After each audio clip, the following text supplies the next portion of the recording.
My name is Bonni Howard and welcome to my channel. I'm so happy you're here.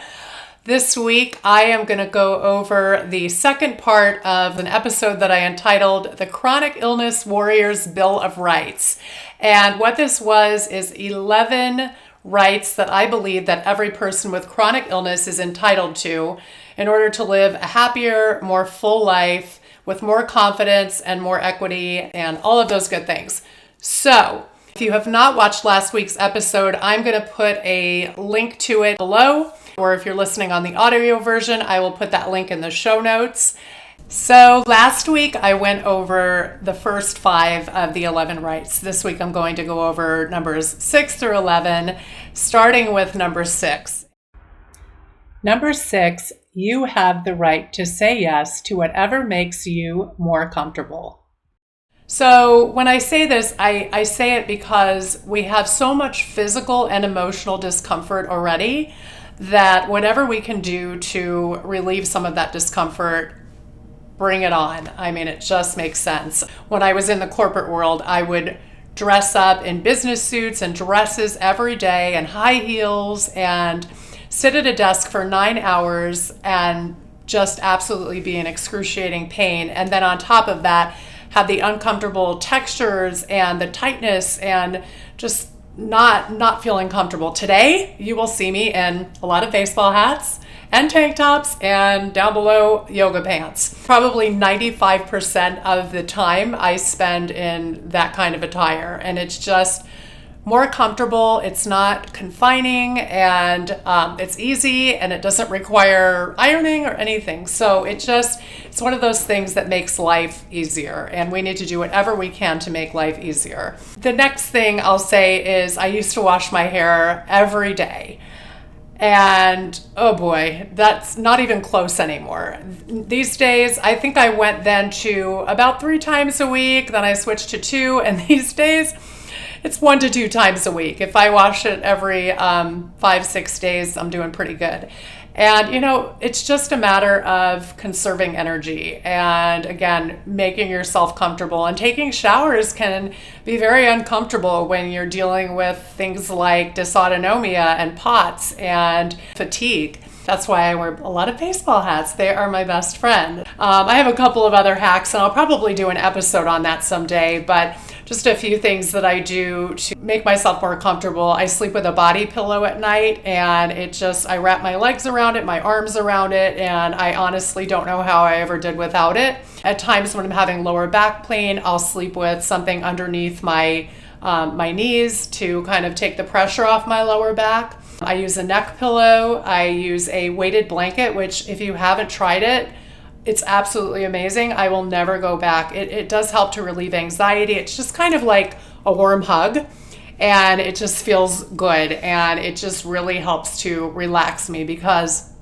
as much as I have a hard time, and so many of us have a hard time getting our engines revved up and getting started in the morning, it's equally as hard to go to sleep at night. I think that I can be completely exhausted and yet wide awake. I mean, I don't know if that makes sense, but I can be so tired and yet not sleepy and not able to go to sleep. But the weighted blanket really, really helps bring that sense of security and comfort, and it really does help with sleep a lot. The other thing is just silky soft sheets. I have the most incredible soft sheets, and that makes a huge difference. I can't stand certain textures on my body, and it's just really important to find those textures that feel comfortable to you. The other thing that I do is I use medical marijuana, and that really helps take the edge off, helps me relax, helps me sleep, and it also helps with pain so that I can sleep. So that is something that no shame, and it really does work very effectively for me. Number 7, you have the right to advocate for yourself. I cannot emphasize enough how important this is. If I hadn't learned to be a good advocate for myself over time, I may not be here today. I have several stories, but I'll share one. I became anemic last year after getting COVID. I think that was, if I had to guess, that was part of the long COVID, because I've never been anemic before, and it was directly correlated with getting COVID. And I had to get iron infusions because my iron levels were so low. And I got my first infusion, and the next day I wound up having horrible chest pains. And I mean, I was curled up in a ball in bed, scared to death. And I wound up calling 911, and they came and they got me and they took me to the emergency room. And because I had done a lot of research and all the things that could potentially go wrong with an iron infusion, I knew that something called hypophosphatemia was one of those things. And this is where your phosphorus levels go dangerously low. And phosphorus isn't one of those things we often think about, but it is a very important electrolyte, and it can actually be lethal if it does go too low. So I asked them to check my phosphorus levels, and they looked at me like I was crazy. And I once again said, you need to check my phosphorus levels, and this is why. And they checked them, and sure enough, I had hypophosphatemia. I was admitted to the hospital. I was given infusions of phosphorus as well as my calcium levels, and I believe my potassium levels were also low, so they gave me infusions of those as well. I say this to say, had I not advocated for myself and known what I was potentially going to encounter having had an iron infusion, I would not have been able to recognize that issue. The medical people would not have recognized that issue, and I might have been in some deep doo-doo. So yeah. The other thing that's so important is to make sure you advocate to get the quality of care that you deserve. There are all sorts of medical professionals out there. Some are great and caring and compassionate, and they will bend over backwards to do anything to make sure that you're comfortable. Others are not quite as good. 4 months ago, I had a hip replacement, my second one. And in the hospital, the nurse was going to discharge me, and I told her that I don't feel well enough to be discharged. I could barely keep my eyes open. I was falling asleep mid-sentence, which is not like me. It usually takes a lot for me to fall asleep. So I knew I had a feeling my iron levels were down again because I had lost a lot of blood from the surgery. So I insisted that she take my iron panel with, blood work. And she said to me, oh, you don't need that. You're fine. You're not anemic. And you should not have even been here overnight. And I looked at her and I was like, are you kidding me? I called my surgeon and I told him what was happening. And he called the hospital and told them to take her off of my case and to assign another nurse to me. And I gave her a serious piece of my mind. I told her she was in the wrong profession. And eventually I did get the blood test I needed. And sure enough, yes, I was anemic again. So I needed more iron infusions. Doctors don't know everything. They're fallible. They're human, just like us. Nurses don't know everything. They're just people like us. So we need to stand up for ourselves.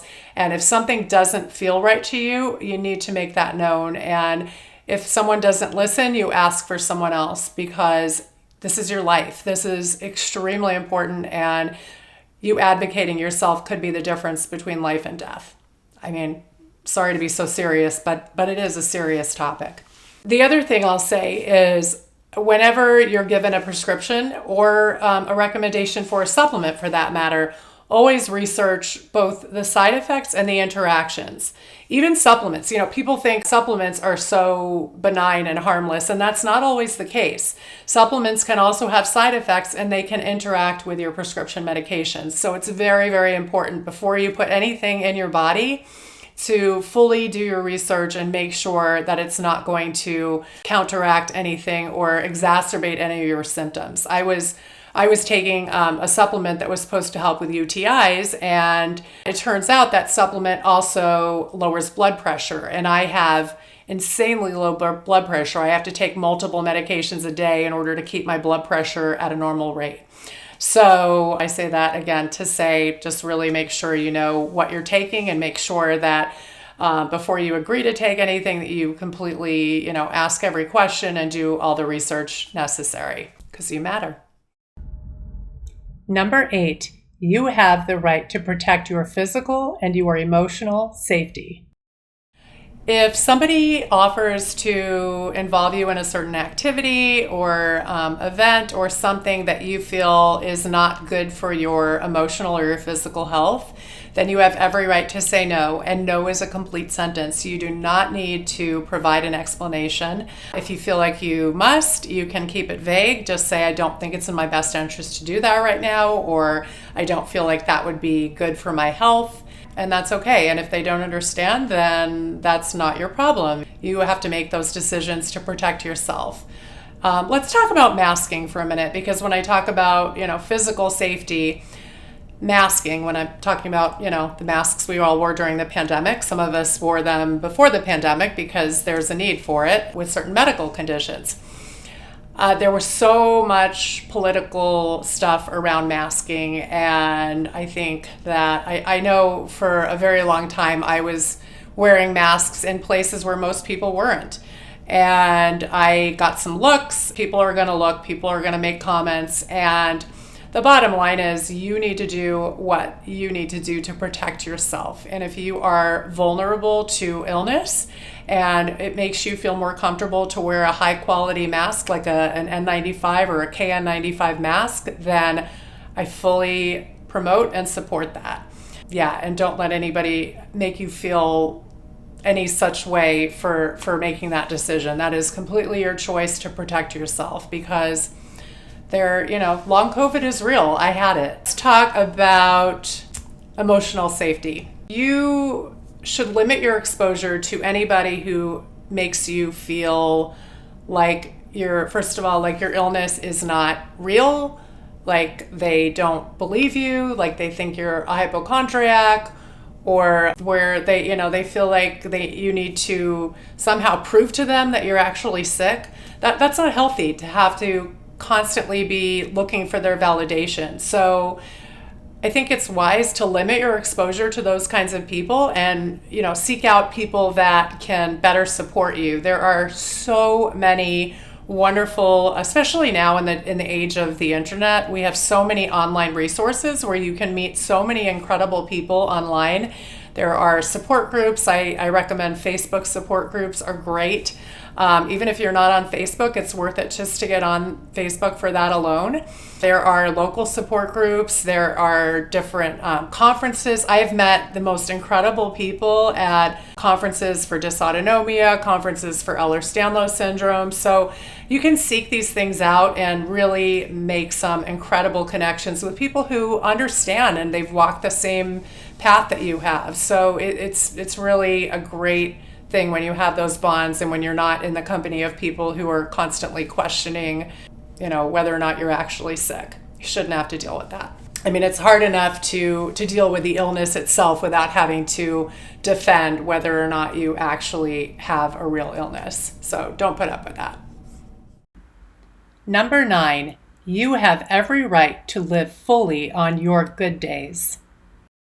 I just did a post of this on social media, and I think it's so confusing for people when they see us out and about, maybe dancing or, at a party or anything that requires any sort of energy or things that you would consider healthy people to be doing.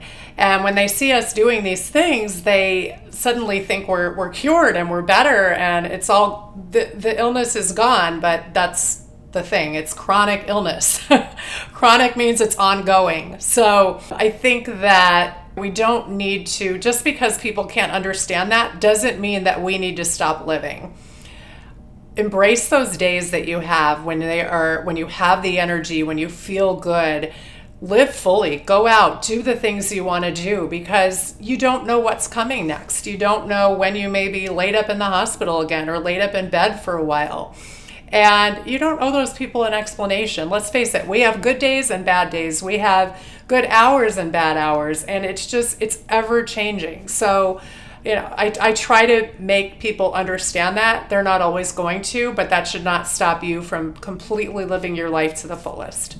I think also that we can really appreciate our good days so much more, because when you've been in such a difficult, challenging place where you feel like you're in this never-ending downward spiral of illness, and it feels like you're never going to have a normal life again. You're never going to socialize again. You're never going to be independent again. And then when you have those moments where you have that again, it's like just embrace it. Go out and live your life fully and appreciate it. And I feel like we do appreciate those times so much more than the average person, because there's such a contrast between being extremely sick, so much so that you can't leave bed, and then being able to actually get out and about and do even just the smallest things. We may pay a price for it. I know I do. I mean, I went out the other night. I had a blast, but I paid dearly for it the next day. I could barely move,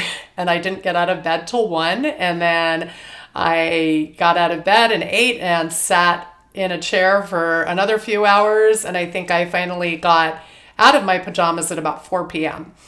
And no regrets. It's just the way that we have to manage our lives. And I won't stop having fun when I'm able to. And neither should you. Number 10, you have the right to ask for help.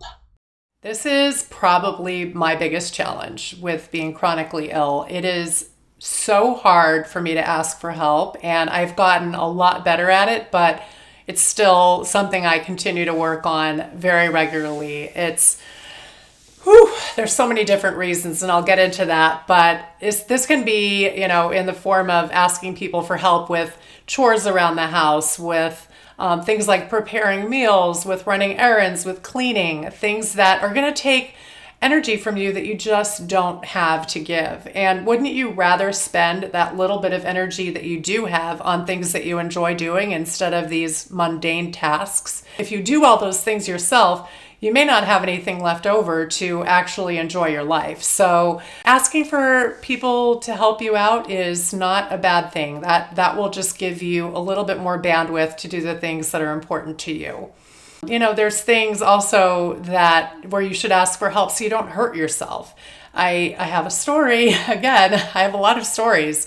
So I was in the gym, I want to say probably about 4 years ago, and I was lifting up a plate to put on one of the machines.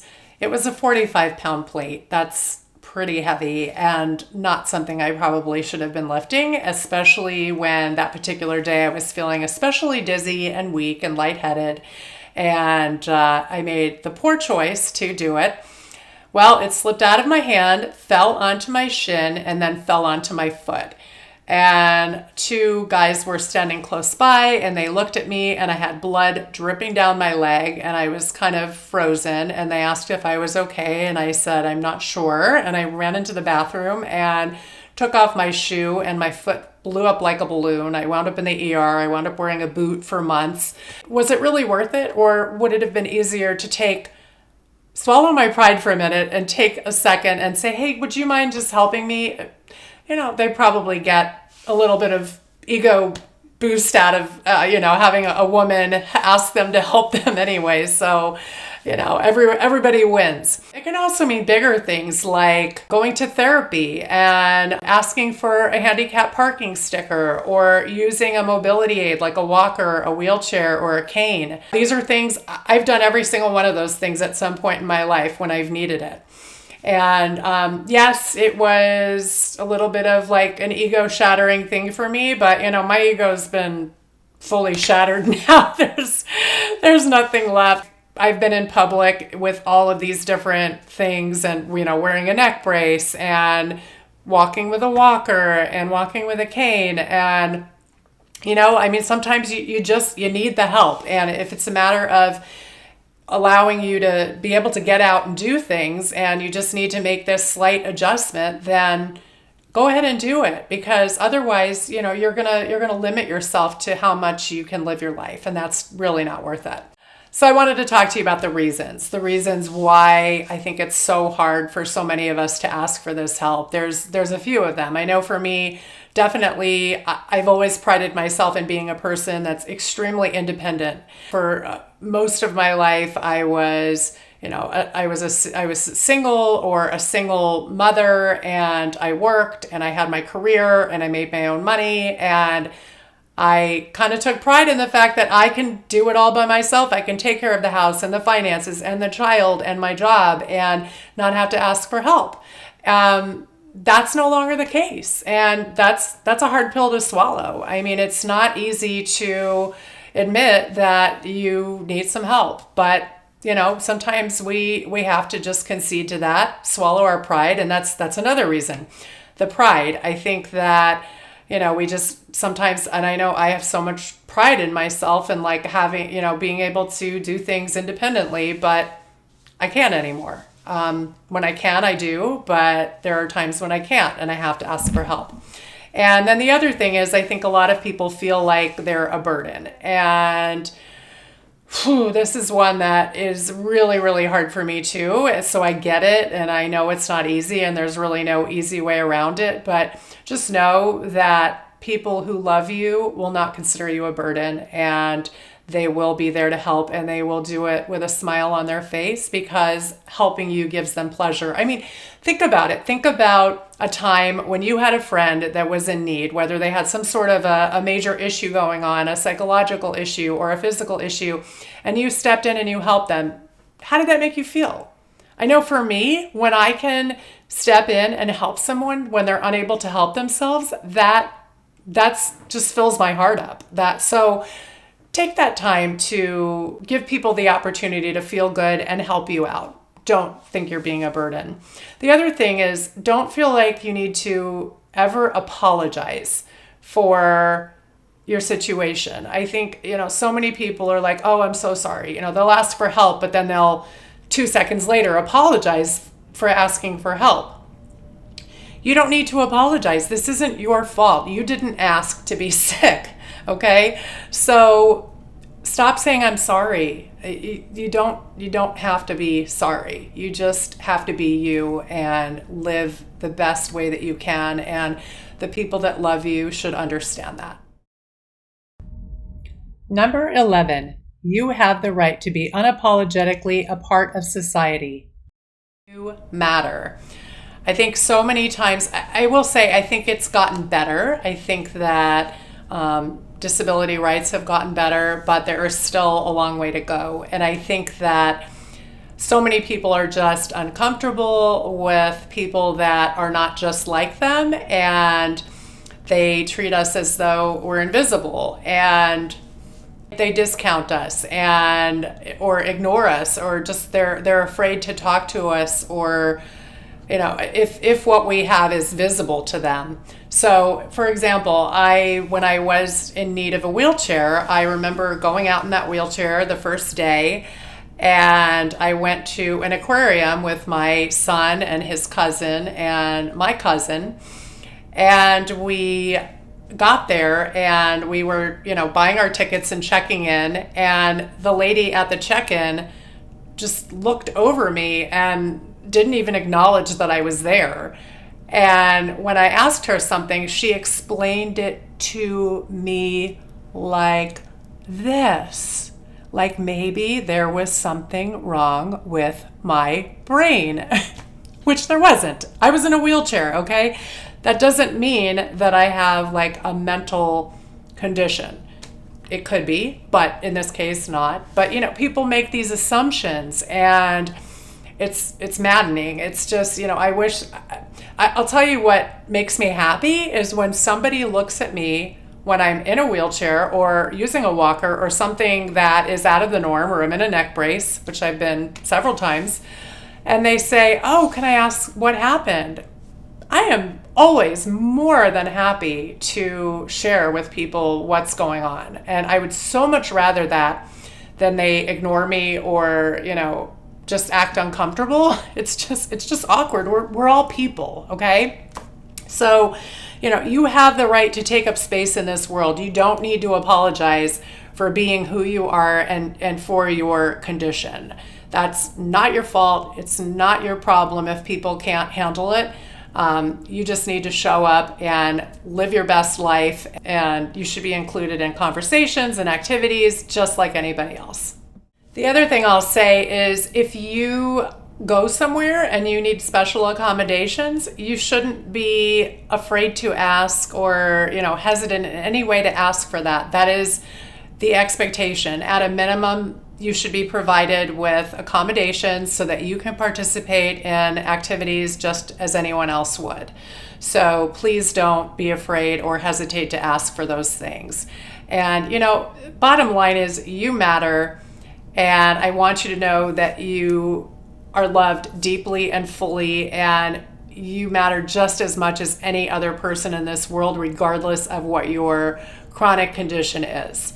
So stay courageous and know that you're not alone, and I will see you again very soon. Oh, today I surpassed 1,000 views on my YouTube channel, which was very exciting, especially considering that I've only been doing this. I started my YouTube channel 24 days ago today. And in YouTube land, that is small potatoes, but you have to start somewhere, right? And I thought to myself, okay, so 1,000 views, all right, no big deal. But it is a big deal because here's the thing. It's 1,000 views where I get the chance to make someone feel potentially validated, accepted, not alone, understood. I get, people get the word out, and I advocate for the chronic illness community that I love dearly. And if you would help spread the word and subscribe to my YouTube channel, share my podcast, I would just be so grateful for that, because together we can help to raise awareness for people with chronic illness, invisible disabilities, things like that, and just make things easier for all of us and help those that care for us to understand us a little bit better. All right, lots of love to you all. Have a great week. Mwah.